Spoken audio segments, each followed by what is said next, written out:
right? So when I click that box, that means that they can hear us. So whenever you're ready. Good.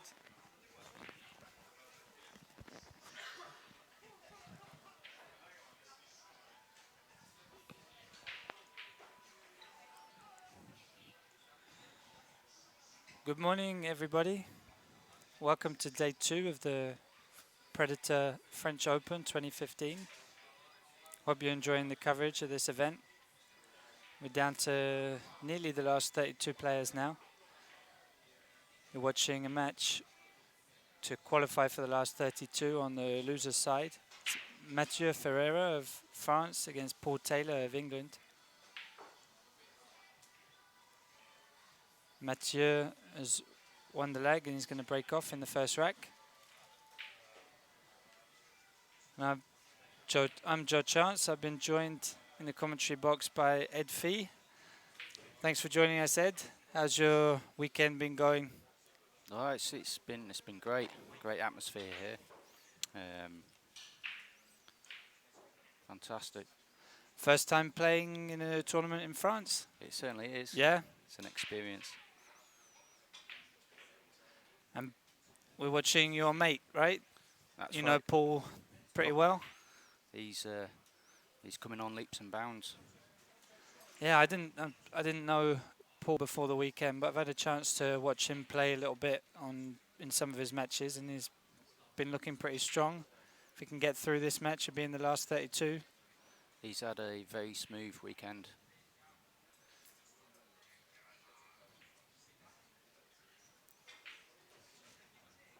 So Mathieu has made 3 balls on the break, it appears. Now shooting at the 2. Mathieu is a young French player. He's based in this club, Replay Billiard, just to the east of Paris. Making his way up in the rankings each year in France in the national tournaments. Definitely a player with the potential to get even better.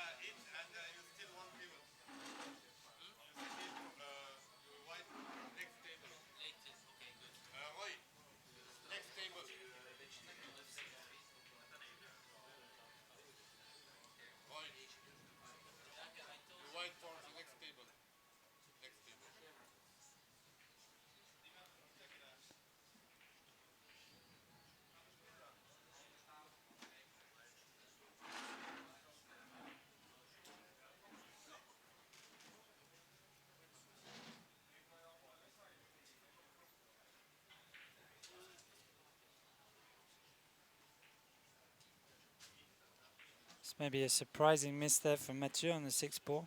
It's going to give Paul a chance in the first rack. He was looking pretty comfortable, but just rattled the 6 in the jaws of the corner pocket. Just to update you on some of the scores from the other matches this morning. The last 32 round is starting to take shape. We just saw Tony da Costa on the TV table in the previous match, beating Natalie Sector of Germany. He's through to the last 32. Tony, another young French player. His brother Alain also secured his path into the last 32. Alain's one of the top ranked players in France. Lost out 9-8 to Vincent Faquet last night. Managed to go through on the loser's side. So we see Paul take the first rack after a mistake from Mathieu.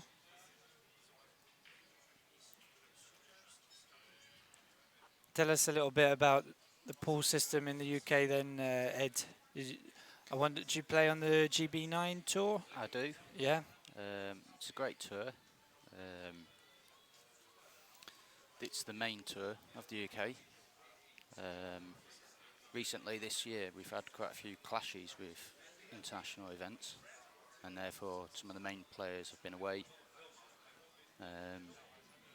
But absolutely great for international players. Yeah, always difficult to have with schedule clashes. I guess it's unavoidable some of the time. That's right. But it still seems to be pretty successful tour, if not the most successful national tour in the pool world. Seems to attract a lot of players, and It I is. noticed that the pool scene seems to be growing a little bit in the UK with other tours like Total Nine Ball and SMB tournaments in London as well. Do you think that American pool's gaining in popularity? I believe so. We have leagues springing up, Scotland, Wales. Um, I believe the players are going home, um, making their own tournaments, making their own leagues, and it's spreading. Time will tell. Because most people start, I guess, with a English pool or snooker background and then progress to play American pool. That's Do you have? Are there any players who start off playing American pool straight away, or does it tend to be players who've already had a bit of a bit of time playing English pool? it's mainly snooker, English pool backgrounds. Um, there is one player who's just recently started the GB9, Dave Patterson.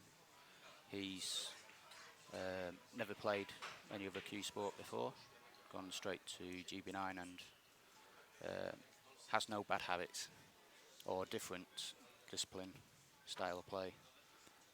So he's coming on leaps and bounds. Yeah, I guess there's different kind of techniques, different skill sets which are required, and you can sometimes notice the former snooker players when they're playing nine ball.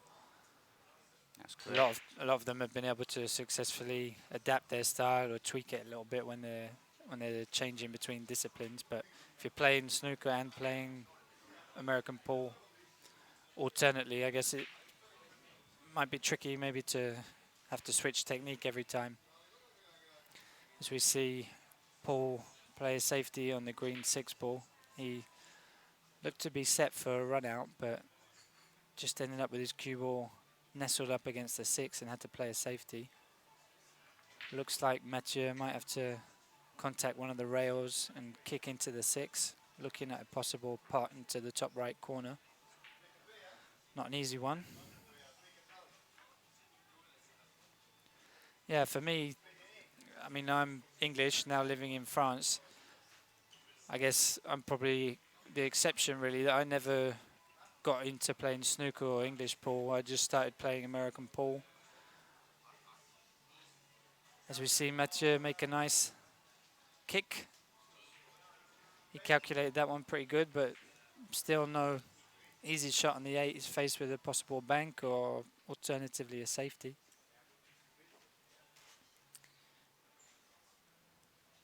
Yeah, for me, I guess the attraction of American pool is you got so many different games. You know, you got 8 ball, 9 ball, 10 ball, straight pool. There's bank pool, one pocket. So many different games you can play. And maybe another thing which I like about the game is the different uses of spin compared with snooker. I guess in snooker you have to be so precise. You want to avoid putting side spin on the ball, or at least keep it to a minimum, apart from when it's absolutely required. But of course, snooker is a great sport to watch and has had great popularity in the UK and other countries too, especially since the 1980s. And that's where the money's at, it seems. Now is Paul gonna get a little bit lucky here with the leave? He tried to cut the 8 in after a missed bank from Mathieu. Looks to have obscured the way through to the 8-9 ball sitting in the middle of the table.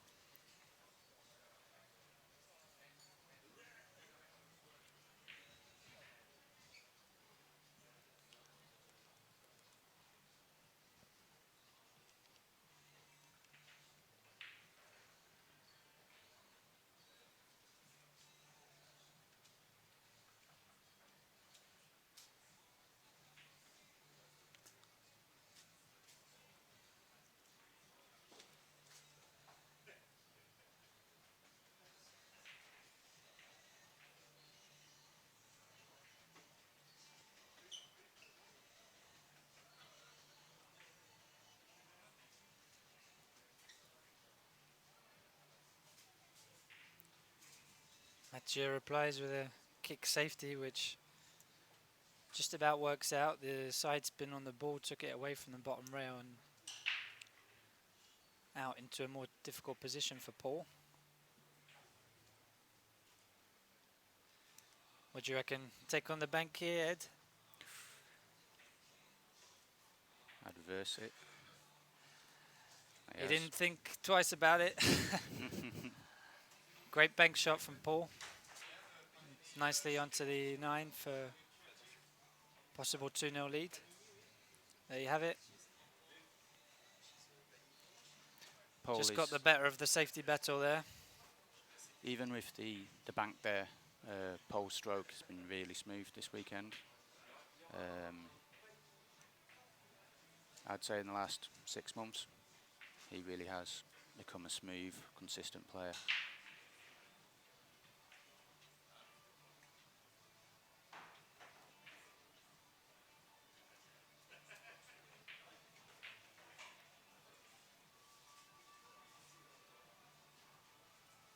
And what do you make of the French Paul scene then from the limited time you've been over here this weekend? I guess you had a chance to see some of the French players in action, Yeah, and the Paul Hall here, obviously.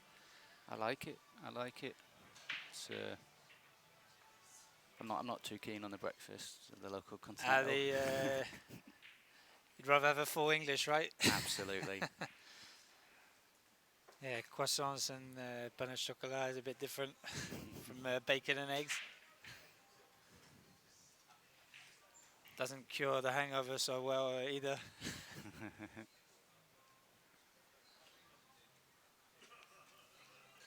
Yeah, on commentary yesterday with my co-commentator Christophe, we were talking about the landscape of pool clubs in France, and a lot of the halls have closed in the last few years after the economic crisis. But this one, Replay Billiard, has been pretty successful and has staged successful events like the Predator French Open, Matador tournament before it, another Open tournament which was staged annually in January each year. So it's definitely showing a good example for the other clubs as a way to try and stay alive as a pool hall in a difficult economic climate. Yes. I know in the UK you got a lot of chains like Riley's and Hurricane Room.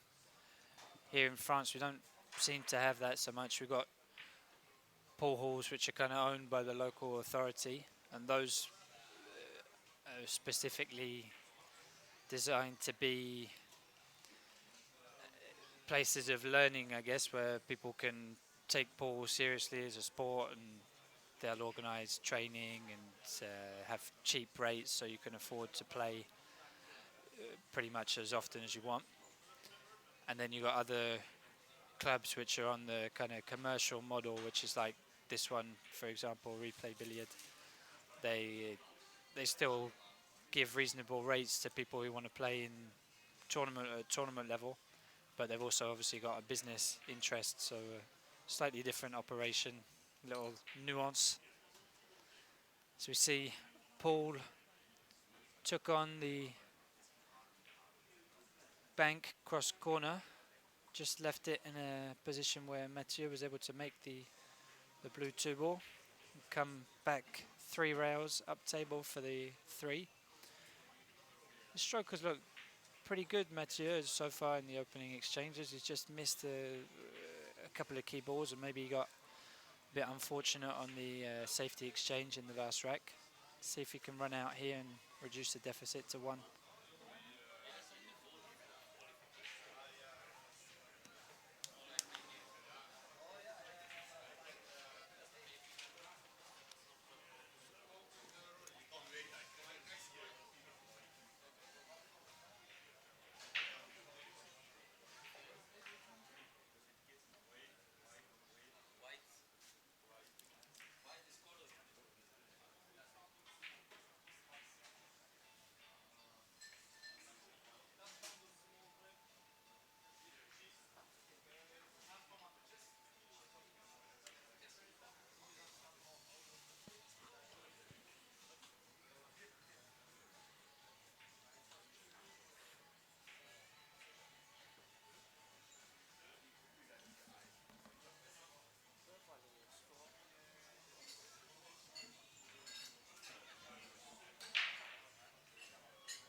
Well, that's a surprising miss from Mathieu. He looked pretty comfortable in this rack, but just tried to force the position onto the 9 and maybe took his eye off the pot or didn't execute the technique as he wanted to. Leaves Paul a golden opportunity now to really pull away. 9's going to go in the same pocket as the 8. Paul Taylor of the UK takes a 3-0 lead over local boy Mathieu Ferreira. Bit of a surprising miss on the 8 there, Ed. It was. Maybe a little bit of nerves creeping in. Playing on the TV table and getting towards the latter stages of the tournament. We had 64 players from day one yesterday. It was double elimination. They played through to last 32, which is going to be single elimination from then on. We also had qualifiers from 4 qualifying groups held on Friday and Saturday morning. Mathieu was one of those actually to qualify out of Group B, I think it was. Maybe a long weekend for him, taking its toll a little bit.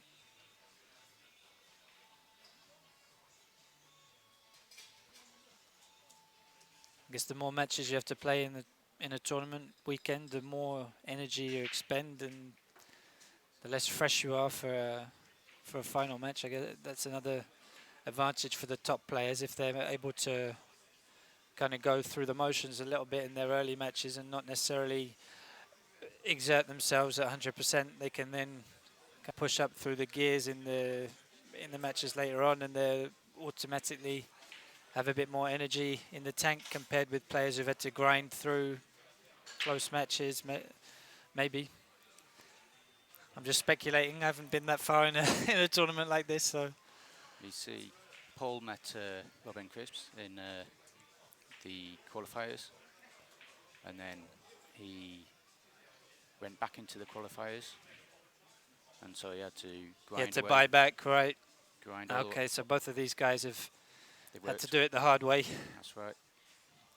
Yeah, we saw Robin playing over the last few days. Another impressive British player. He had a comeback win over Renaud Berenguer yesterday, 9-8, after trailing by, I think, at least 3 or 4 racks.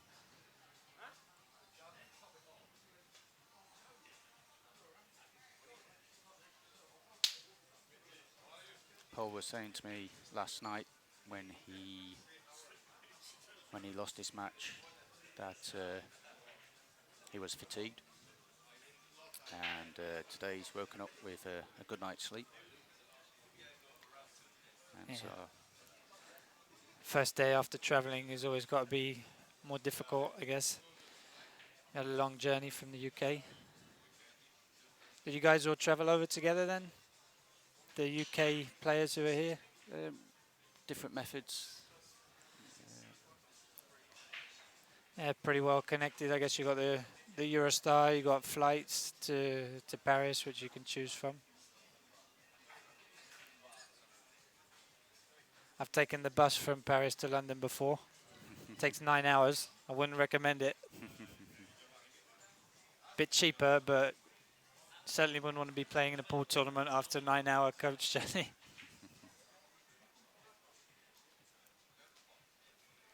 Yeah, we saw Nick Vandenberg playing in the Camry Battle on Friday night, live on the ebillard stream. He certainly looked a lot fresher in his match on the live stream yesterday, and the final match he played against Tom Stavely. Another match in which he had to come from behind, and eventually sealed the win to go through. But definitely being fresh is an advantage.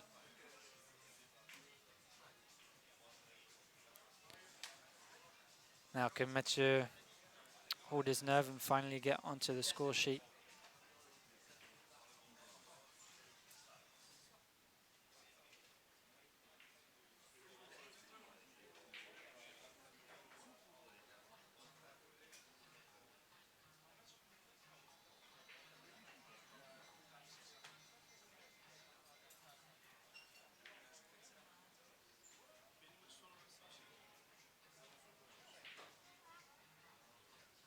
There we have it, 3-1 the score now.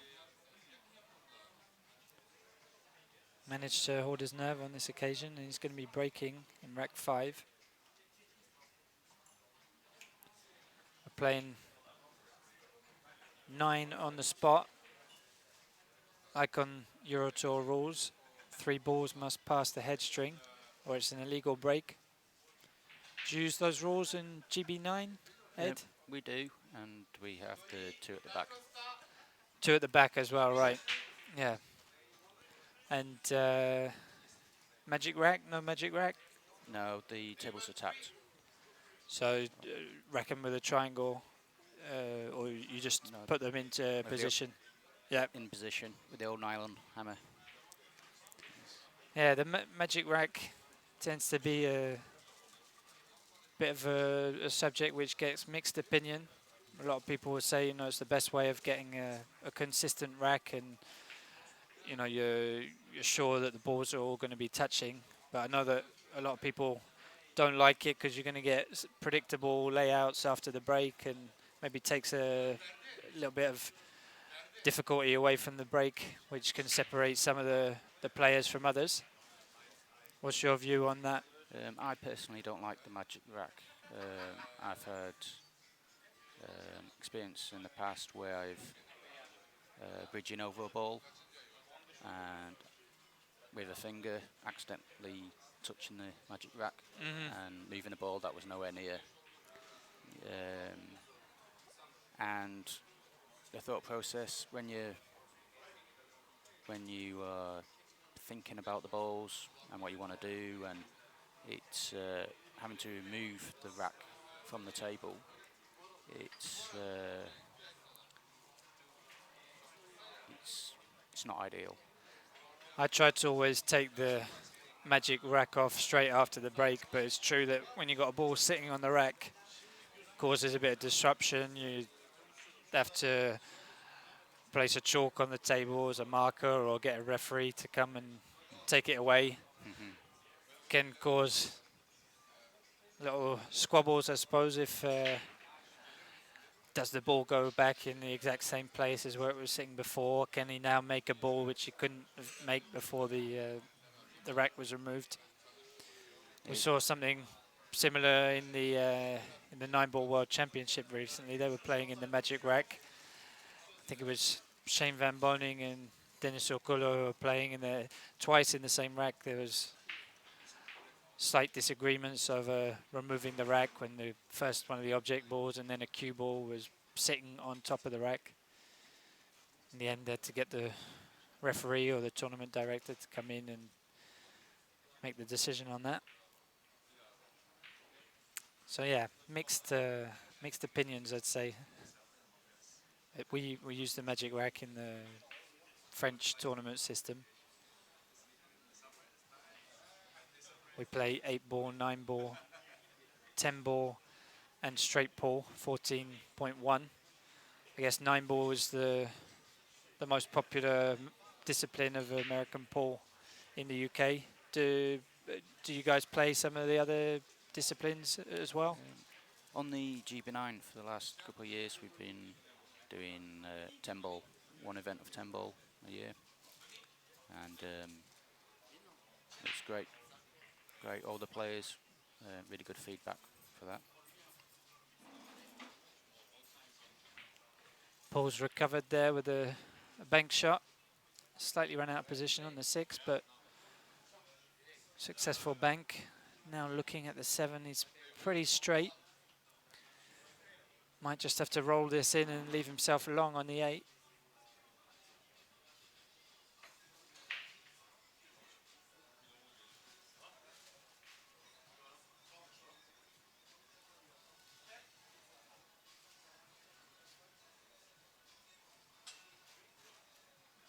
Yeah, in France, there's quite a lot of black ball, 8-ball players too, and some of those play in the American pool events, and I guess they maybe have a little edge when we have 8-ball tournaments, because obviously you do get some similar patterns, although the equipment and table size and balls are different, so it's not exactly the same kind of game.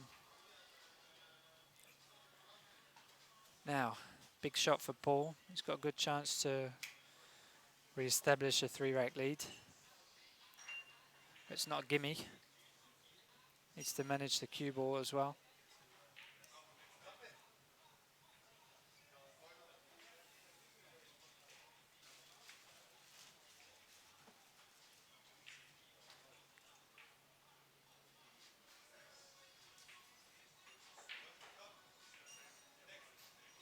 There you have it, 4-1. Paul's showed just a little bit more quality in the first 5 racks we've had. Mathieu missed a couple of key balls when he had opportunities. Can't really afford to let them slip.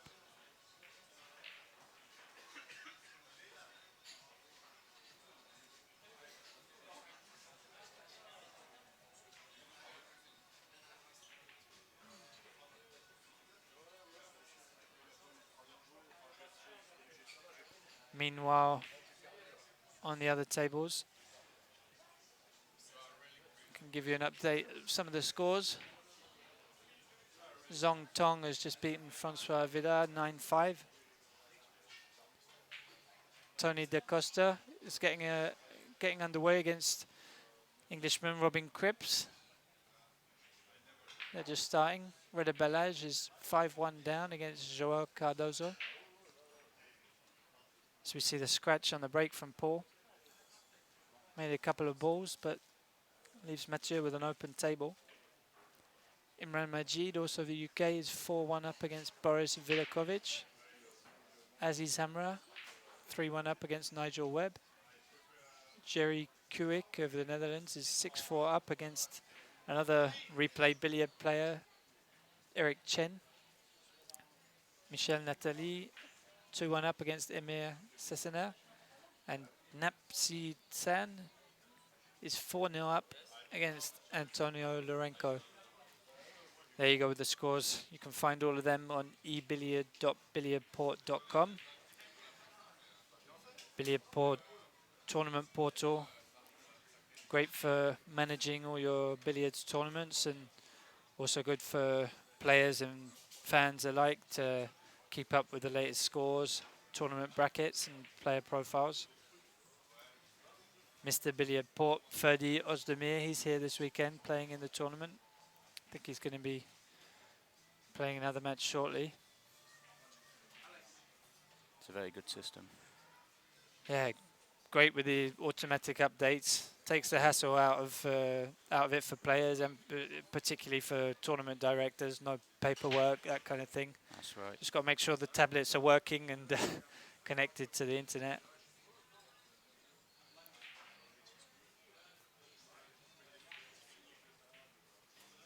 So many tournaments where the players are looking over each other's shoulders at the fixture list, and with this system, just a quick look at your mobile phone, you know what table you're next. Absolutely. Fantastic.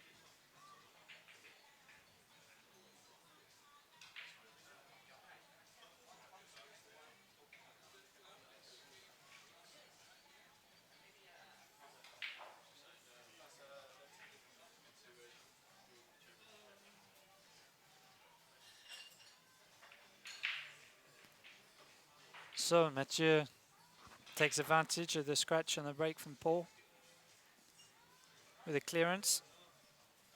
Needed that one. Can't afford to get too far behind in a race to 9. He's going to have to stay with Paul. Now has a chance on his own break to try and reduce the deficit to just 1.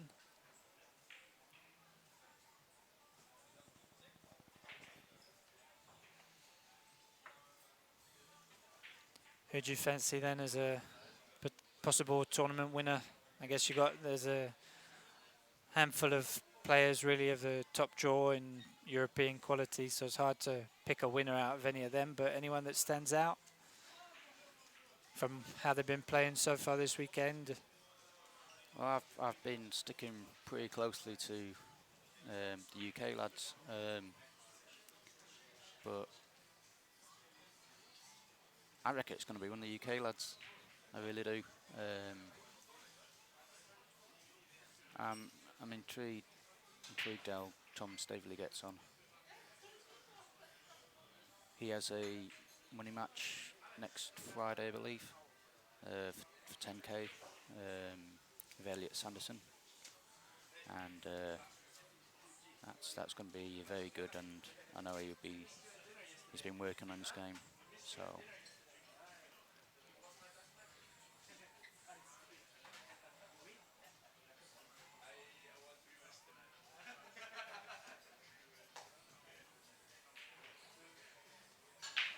Big prize kitty, 10k.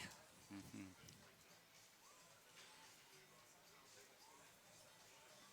Yeah, I have to say, didn't necessarily know all of the UK players before they came over to play this weekend, but I knew that there's a high standard of pool in the UK, and a lot of the guys, they play pretty quick, pretty fast and furious, and a lot of the time are able to run out, and we could see one of those guys go all the way. Absolutely.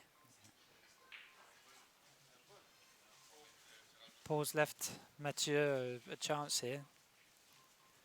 Tried to hide the two ball, but it's left a thin cut into the corner. Cue ball's going to be travelling at speed when it comes away, though. He gets a nice result, Mathieu. Played with inside English to avoid the 6 and 8 ball. Came down 3 rails. Third rail was the bottom rail and back out. Just a little nudge on the 7, and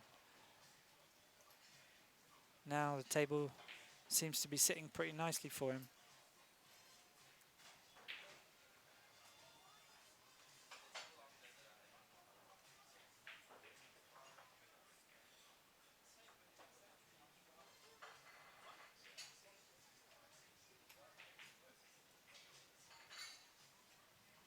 Well, said the balls were sitting nicely. Just didn't make the pot. It was a medium distance pot, and you would have backed him to make it.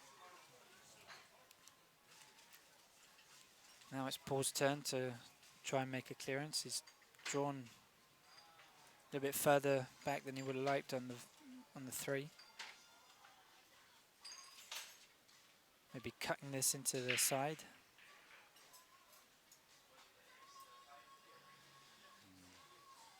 Okay, so both players exchange mistakes in rack 7. Mathieu's a little bit fortunate to get back in.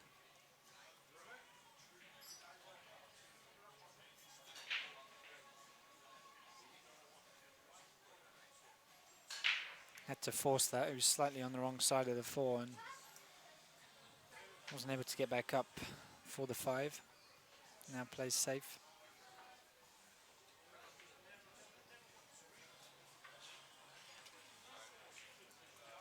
I know the GB9 players have adapted their game for this weekend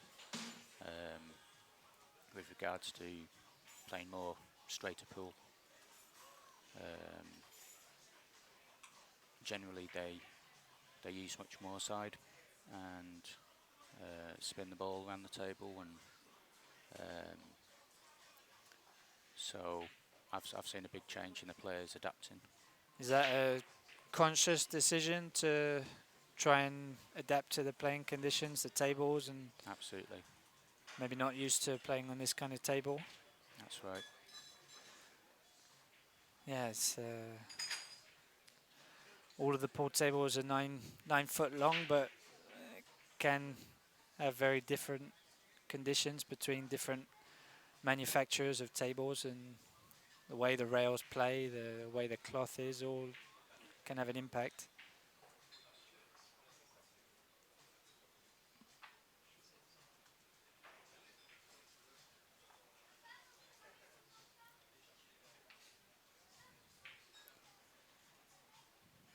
It was a good safety by Paul there.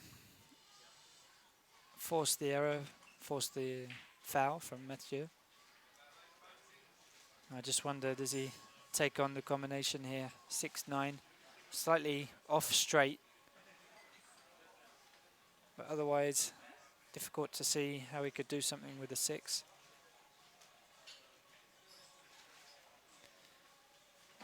Well, he's gone safe. Might have left a piece of the 5 for Mathieu to get through to.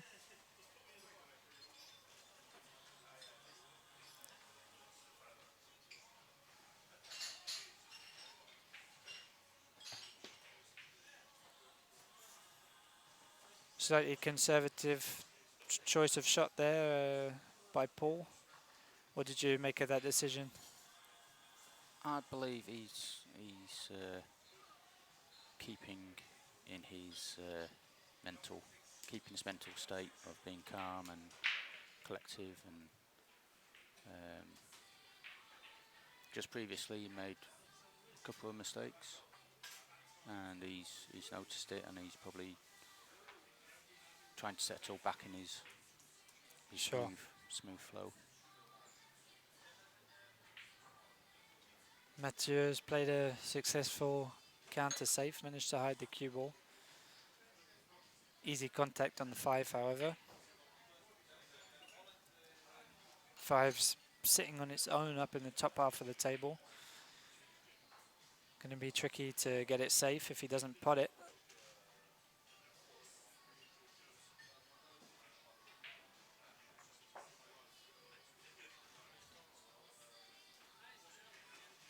But no real opening.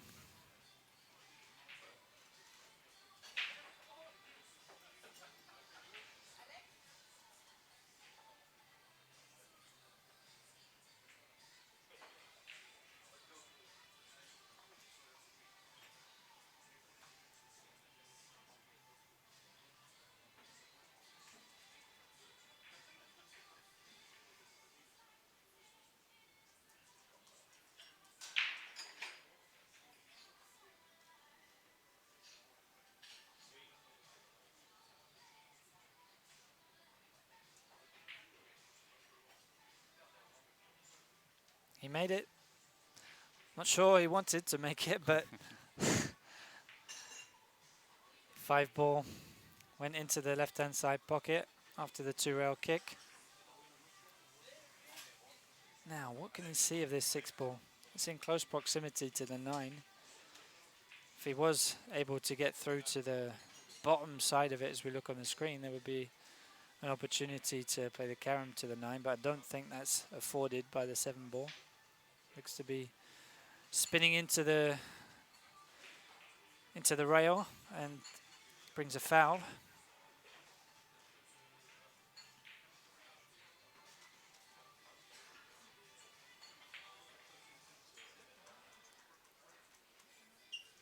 So Mathieu Ferreira just gets the better of the safety exchange in the middle part of this rack. Now has a pretty simple 4-ball run out to bring the score back to 4-3.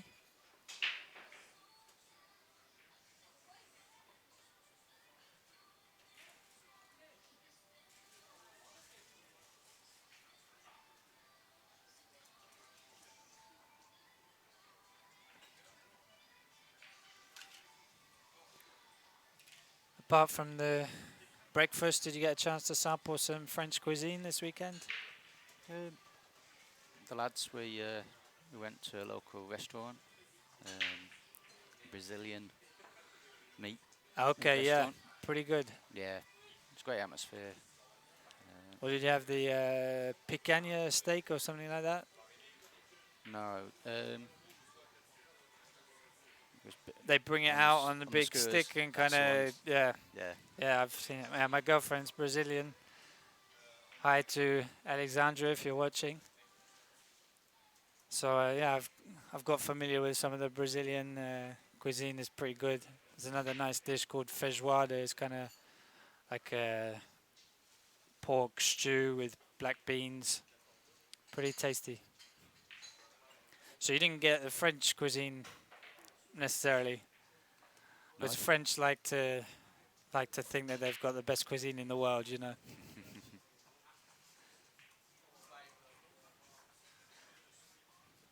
Might turn their noses up at English food.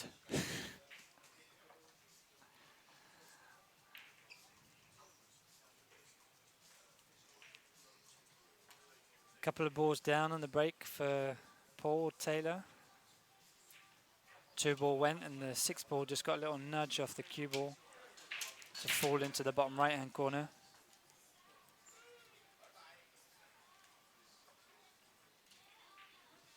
No pot for the 1 though. Could be looking at another safety. Score is 4-3. Well, clever shot from Paul. Played the 1 ball cross side, banked into the left hand side and controlled aggression. Sees him take charge of rack 8. The score is 4-3.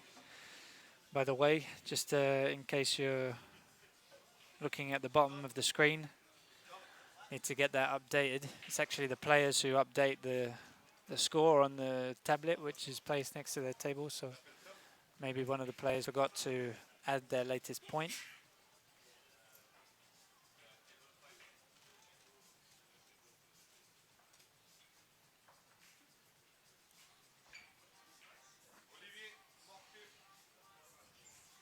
Great bank. Again, Paul. I like that style of play. 2-way shot. Knew he wasn't taking too much of a risk if he didn't make the bank. Successive banks. And now the table's at his mercy. Just needs to keep a nice straight stroke. A good chance of going to 5-3.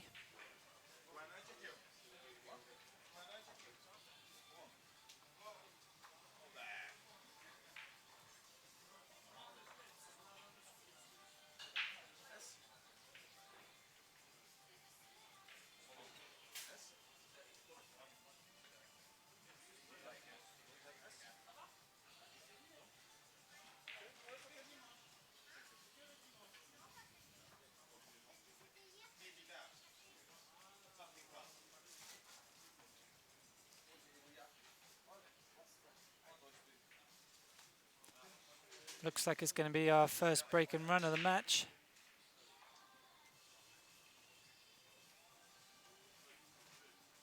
Really nicely executed there from Paul. A couple of balls down on the break. Didn't have obvious shots, but clever 2-way shots with the cross side bank on the 1 ball, and then the bank into the bottom right corner. It was a long distance that the 3 ball had to travel. Opened up the table for him to build a 5-3 lead. Updates on the other tables. Reda Balaj is now 6-3 down against Joao Cardozo. Imran Majid has sealed a 9-1 victory against Boris Vidakovic. Imran's through to the last 32 now. He's struggled a little bit yesterday with a loss to Noel Brunoig from Belgium.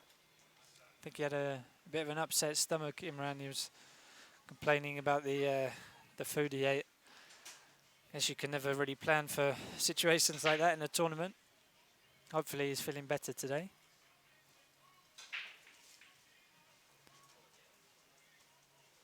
(4-3) for Aziz Hamra against Nigel Webb. Jerry Kuik 6-5 up against Eric Chen on table 8. That's a close match. Michel Nathalie 3-1 up against Emil Cesena. And Nepsi San is 5-0 up against Antonio Lorenko. And I believe we've just had a slight upset on table 2. Stefan Cohen, the #1 French player, lost to Ivalo Markov, local player, Bulgarian origin. So Stefan's going to have to do things there.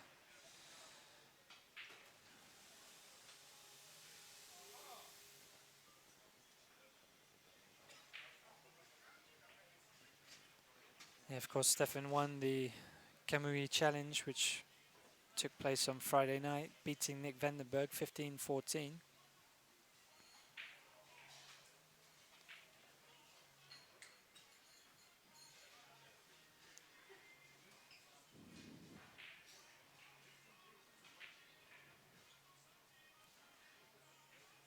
Paul's handed back the push out by Mathieu, who pulls out a long kick. 2 rails, 1 ball went into the centre. Now has a chance at the 2.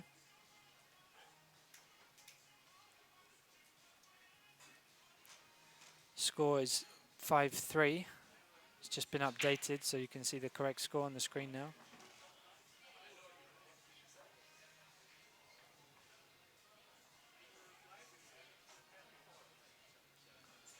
Yeah, so Stefan Cohen, France's top player, is out of the tournament. 9-6 to Ivalo Markov. Bit of a surprise not to see Stefan through to the final stages, especially after his victory over Nick Vandenberg on Friday night. It's going to be left to some of the other players to fly the flag for the home pool community. Mathieu missed the 2 and let Paul back in.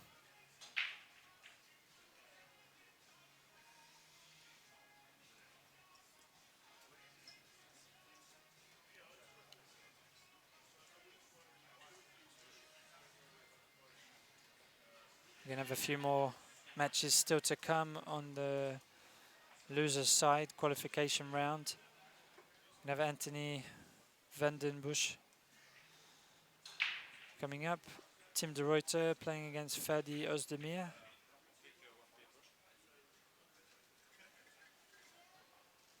Tony da Costa and Robin Cripps. And Tom Stavely against Olivier from Belgium. Now Paul got a little bit funny on the 4 ball, or I think it was the 4. He had more of an angle than what he would have liked, and that's put him in trouble on the 5.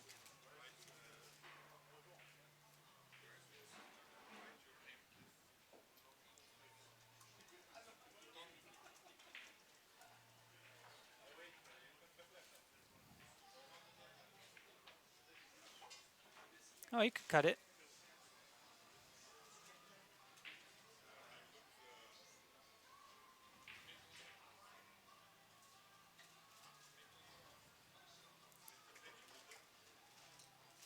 Guess a lot of the English players who've played snooker are pretty used to playing with the rest and able to pot and play position pretty easily, whereas those who play on the smaller tables are maybe less used to having to get the bridge out.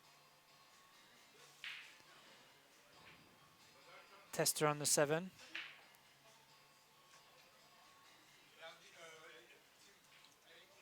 I have a Predator Q extension, and it's great. I've got short legs, and it's fantastic for less bridge use. Do you find you still have to use get the rest out on certain shots when it's a really long stretch? Once in a while. Yeah. Yes. I got a Longoni extension, which is kind of a pain to have to carry it around. It's quite a big extension, so it doesn't fit in my cue case. I have to bring it in a separate bag if I'm going to play in tournaments. Yeah, an extension which just kind of sticks on to the end of the cue is obviously more convenient. That's the thing with a 9-foot table. The dimensions obviously require a certain amount of stretching when the cue ball is in the other half of the table. Paul missed the 7.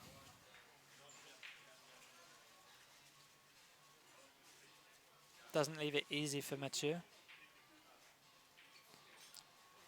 He's returning, it looks like he's going to set out here.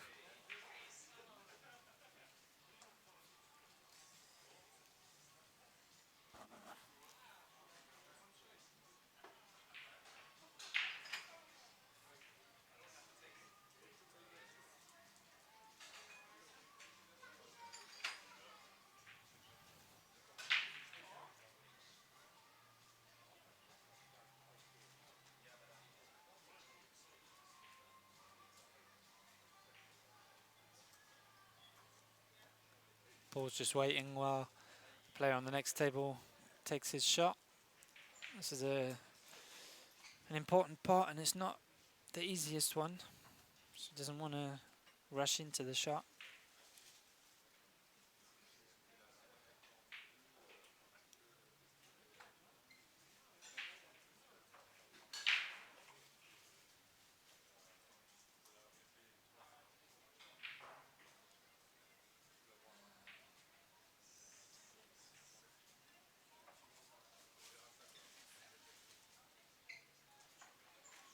Again, we see Paul carefully consider his options and take no risks. Might have left a way through to hit the 8 directly on the right hand side, but Mathieu seems to be looking at the kick. Might give him a better chance of separation of the cue ball and the 8 after contact.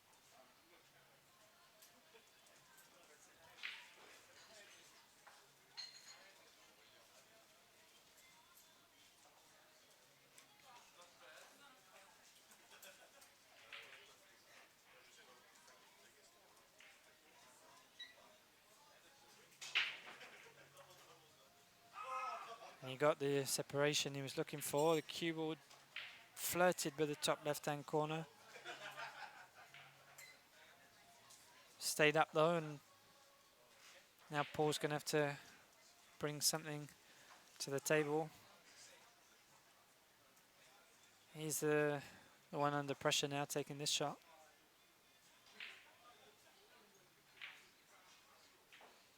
Nice counter safety. Good speed on that. Couldn't have executed that much better, Paul. Really nice counter safety.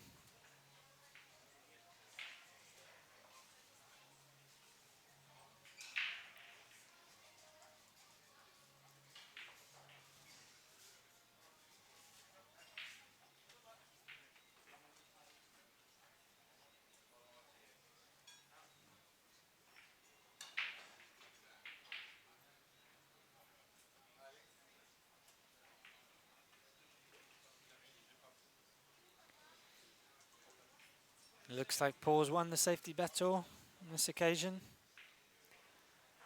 He was shooting at the 7 ball earlier in the rack with a chance to finish and just wasn't able to run out, but intelligent safety play again proves to be decisive in the rack.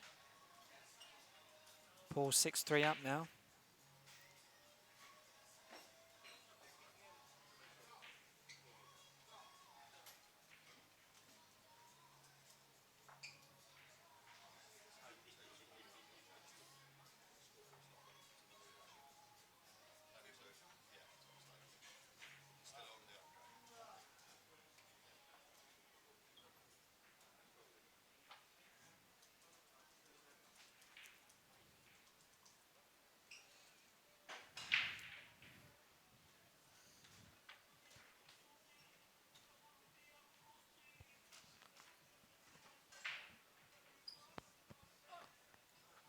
I want to take this opportunity to thank our sponsors for this weekend's event. Predator, the title sponsor, second edition of the French Open by Predator in 2015, following the inaugural event last year. Also Camry, sponsors of eBilliard, the live streaming, and title sponsors of the Camry Battle, which took place on Friday night.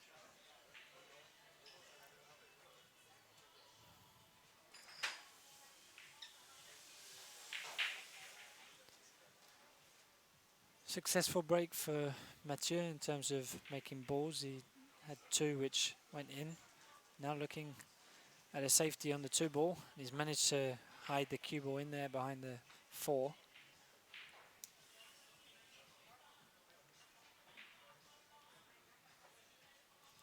Paul's going to have his work cut out hitting that 2. 9 ball blocks the path to the left hand side rail. 4 blocks the path to the right, so he's going to have to swerve. Good contact.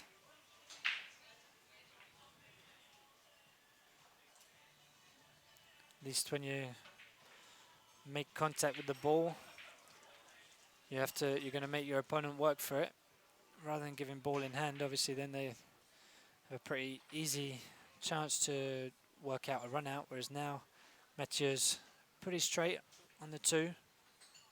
Going to have to draw for the 3 ball. So he's going to have to really force this in. More power you play with, the more difficult it is to be precise. We've seen balls rattled in the corner pockets over the course of the weekend.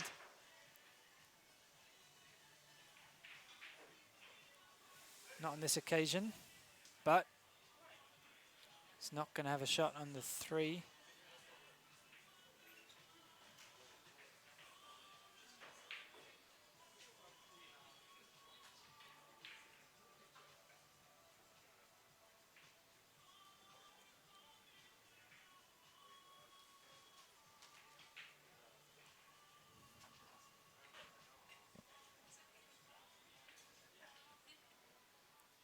Again, chooses to take a safety, and well, that's an unforced error.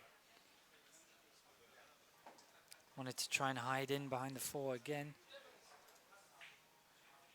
Instead, the top spin took the cue ball into the top corner for a scratch, and Paul just needs to make these remaining 5 balls. He's going to have a 4-rack lead.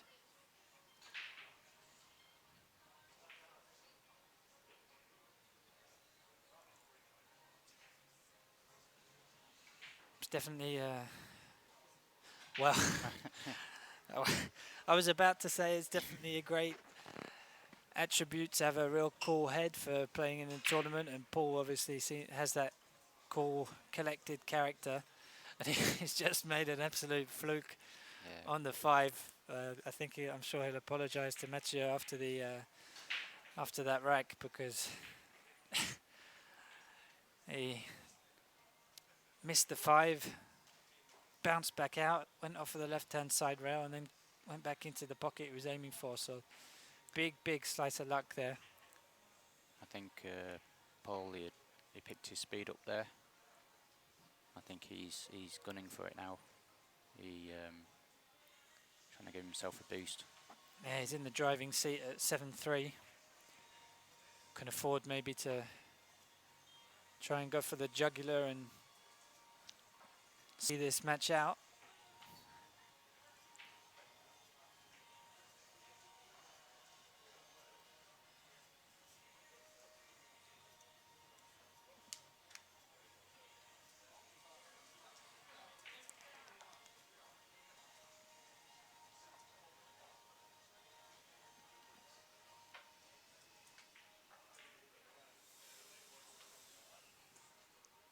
Mathieu takes a break after the 10th rack.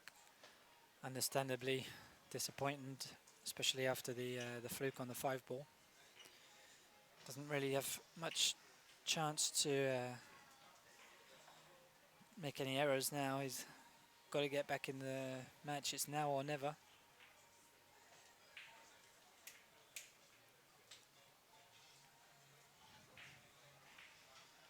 Huey GC and Alex Montpellier are playing backgammon in front of us, taking some time between their matches. Alex is number 2 ranked French player. He played for France at the World Cup of Pool last month with Stéphane. The likes of him and Vincent Faquet will be flying the flag for France now that Stephen Cohen's been eliminated. Got a real strong group of Dutch players in the event too. Huey G is not the only one, obviously a former 10-ball world champion. We've also got Nick van den Berg, Mark Bisterbosch, Tim de Ruyter. We had each of those 3 players on our stream yesterday. Tim had a 9-8 win over Mikael Merabton, local player, earlier this morning. Mikael will be absolutely devastated after that loss, because he was on the hill at 8-4, I think, and ended up losing 9-8. Also lost 9-8 to Dell Sim yesterday. Missed a crucial 9-ball after running the table at Michael. He just rattled the 9-ball in the jaws of the pocket and left it for Dell. Pretty devastating way to lose a match. Tim De Ruyter currently playing against Ferdi Özdemir from Turkey. And Mathieu's back at the table now, racking up for his own break. He knows it's now or never, do or die.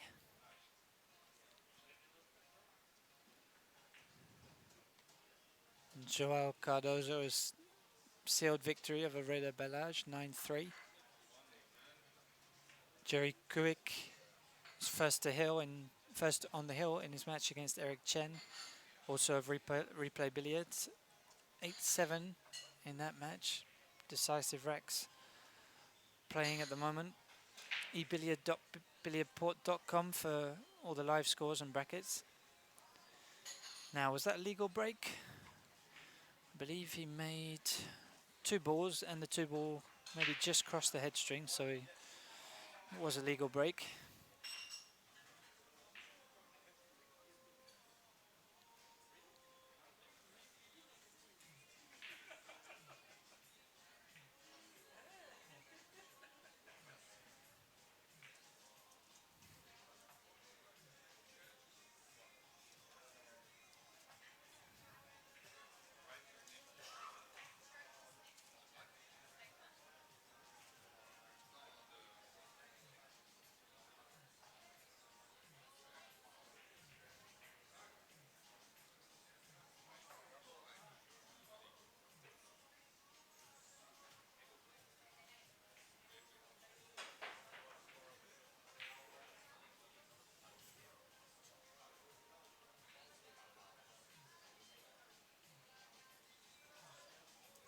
Outside English used by Mathieu there to get shape on the 4. Balls are all out in the open. I'm not sure if the 7 passes the 8 into the right hand top corner. Otherwise could be a more difficult positional shot. I guess we'll see from how he shoots this 6 as whether it passes or not. He's now gone over to look. I take it must pass because he's pretty straight on the 6.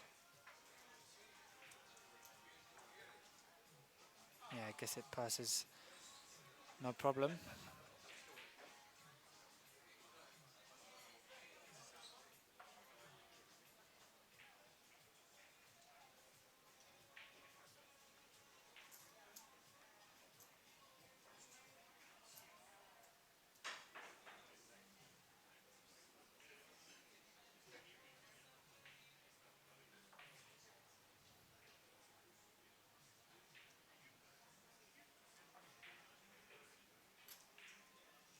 Just the 8 and the 9 remain. I think we saw Mathieu put his Q-tip down on the table to show where he wants to end up. And he's got a nice straight, easiest of 9 balls to come back to 7-4. Break and run from the young Frenchman. His first of the match, and taking that short break after rack 10 seems to have paid dividends. Cool head on his shoulders, Mathieu Ferreira.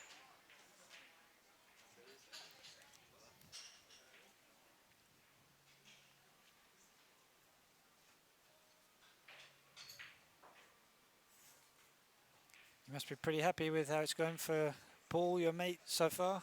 Yes, He's having the better of this match. it's good to see.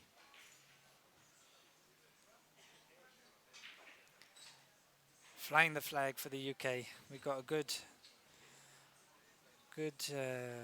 group of players who've come over. I don't know exactly how many, but I think it must be at least 7 or 8. That's right. Important now for Paul to answer that break and run with a rack of his own. Finished pretty nice on the 2.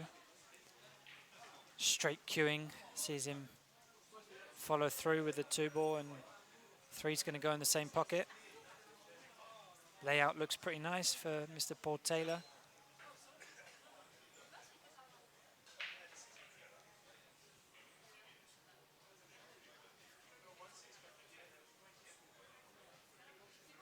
Jerry Kuick of the Netherlands has sealed a win over Eric Chen, local boy, 9-7. That spells an end to the tournament for Eric Chen, one of the higher ranked French players. So we're seeing a few of them drop out at this stage before the single elimination format comes in. Napsi San, he's another player of master level in France. He's on the hill against Antonio Lorenko, 8-2 up. Roy Gerards of Netherlands is 6-2 up against Anthony van den Busche. Michel Nathalie, French player, 7-2 up against Emile Cessana. So we see Paul negotiate his way through this rack. Could be another break and run.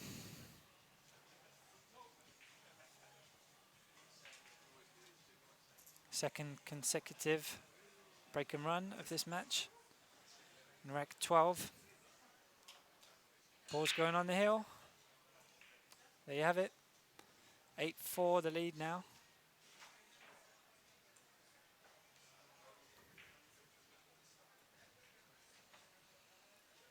And of course Mathieu can rightly feel aggrieved after the fluke on the 5-ball in the previous rack.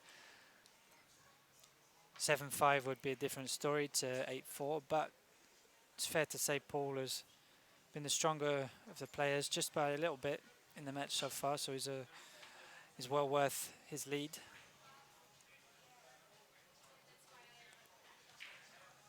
That's 9-ball.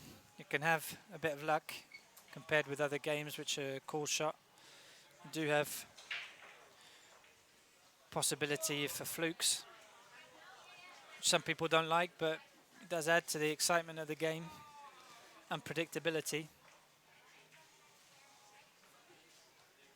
Cause for talking points after the match as well. That's right. Bit of banter between the lads maybe after a fluked 9-ball or whatever. Highs and lows. Yeah, that's it. You gotta be able to take it and receive it as well. It's one discipline in Q Sports where the score sometimes doesn't reflect the game. So yeah. That's right. Sometimes if it's not your day, you might see a few lucky strokes from the opponent and you just know it's not going to be your day. But nevertheless, the cream of the crop does tend to rise to the top when you get to the final stages of the tournament. Okay, you might see an amateur player beat a pro in one match, but you're unlikely to see them beat several over the course of the tournament and actually win the event. Nice safety from Paul following the push out by Mathieu. No clear path through to the 1. He weaved his cue ball in between the 4 and the 7 and back up to the top of the table. 1 sits on the bottom rail. Mathieu knows now any error could leave Paul in to finish off the match.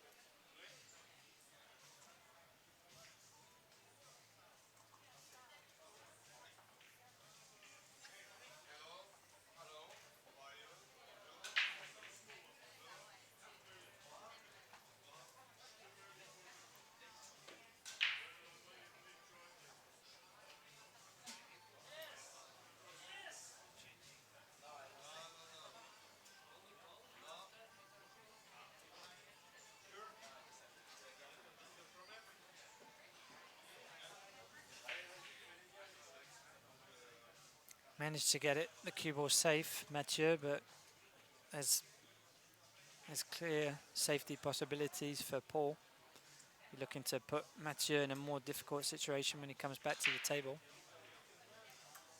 He had the 4 and the 7 to uses a hiding place. However, the 1 contacted the 6. Might have left something for Mathieu. 1 seems to pass that 5 ball into the top right corner.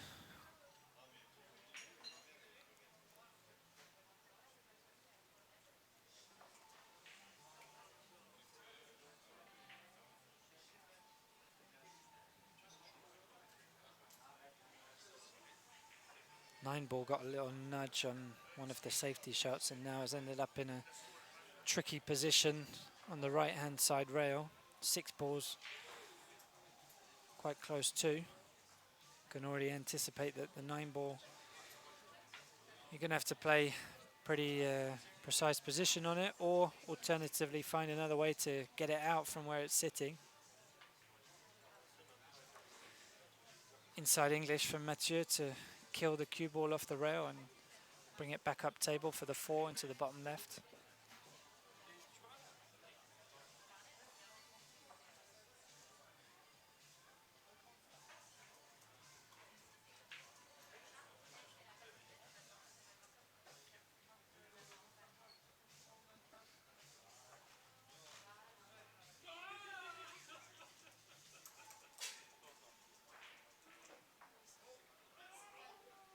Now, how does he deal with the 6? He's got just a bit of angle to play with, shooting the 5 ball and maybe trying to contact the 9 now. That's the problem ball in this rack. If he does run into the 9, he's going to end up pretty straight on the 6.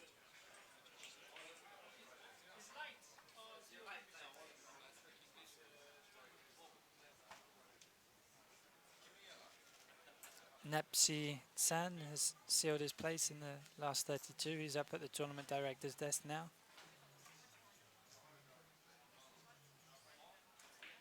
I think we can expect to see quite strong French representation in the last 32, with players of 15 different nationalities playing in the tournament this weekend. Now Mathieu did contact the 9 ball, but not with any force to dislodge it from where it was sitting, and now he's shooting jacked up at the 6, pretty straight as we thought he might be, with the 7 over on the other side of the table. Couldn't really do much more than that.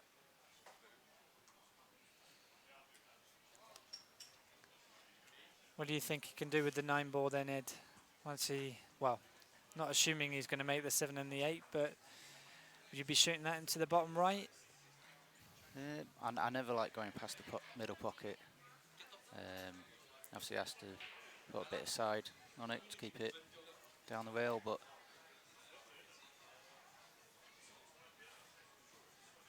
he was unfortunate not to move it a little bit more with the 6. Yeah, shooting from under the 9 would possibly be an automatic scratch into the side pocket unless you're shooting straight at it, which is pretty difficult to play exact precise position off of the 8 ball, which is up in the top half of the table. So Mathieu's missed the 9 ball, trying to come with 2 rail position for the 8. Paul's already going to have seen the 9 and now be thinking, does he play aggressive or a safety? We've seen him take his time and play some pretty effective safeties so far in the match, so don't be surprised if you see him play one here.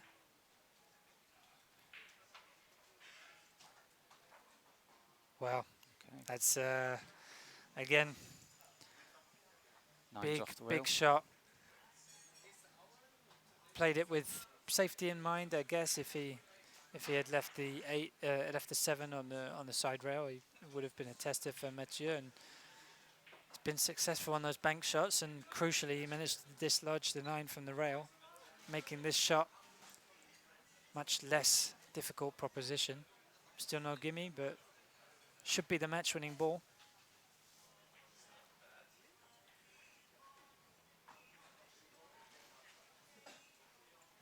We see the 9 ball wobble in the bottom right-hand corner pocket and drop in. Mathieu shakes Paul's hand. Paul apologising, no doubt, for the fluke in the earlier rack. Probably a fair result on the balance of play. I think Paul showed some good decision making. Mathieu also made a few nice clearances, but missed a couple of key balls and left opportunities for Paul, which he was able to take advantage of. Solid play. Yeah, I guess the 9-4 scoreline maybe does a little bit disservice to Mathieu. He could have been a little bit closer, but Paul Taylor, deserving winner, going through to the last 32. Mathieu's tournament, local boy here in Replay Billiard. His tournament's over now, as well as that of Eric Chen, who just lost on one of the other tables. Thanks for watching this match on eBilliard. Remember to share the live stream with your Paul playing friends and followers on social media, etc. Link for the website's www.ebilliard.tv. You've got tournament brackets and live scores on ebilliard.billiardport.com. I'm Joe Chance. Thanks for joining me, Ed Fee, for commentating on this match. Hope you enjoyed it, and we're going to say goodbye to the viewers on the stream now. We'll be back very shortly with another match, so stay tuned, and meanwhile keep up to date with the scores on Billiard Port. Bye bye everyone.